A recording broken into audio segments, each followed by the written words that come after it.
titre de l'année scolaire 2019-2020, l'État de Côte d'Ivoire a versé aux établissements scolaires privés environ 82 milliards de francs CFA, indépendamment de leur performance.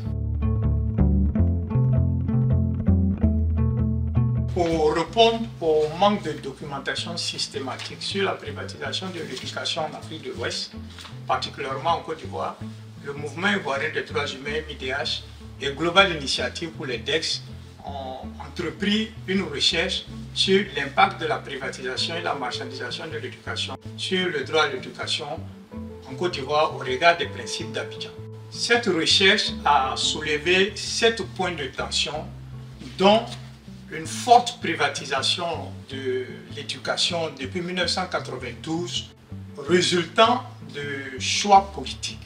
Ce choix politique est marqué par la concession du service public de l'éducation à des établissements d'enseignement privés et la baisse des dépenses publiques d'éducation en termes de PIB, notamment dans une proportion de moins de 4%.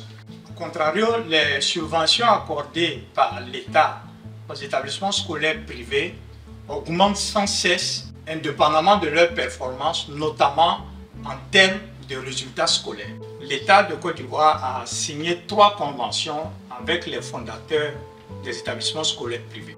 Ces conventions permettent à l'État d'orienter ou d'affecter des élèves dans ces établissements pour un coût de 120 000 et 140 000 respectivement au premier ou au second cycle. Le MIDH a recommandé de conditionner l'affectation des élèves dans les établissements scolaires privés par la performance de ces établissements.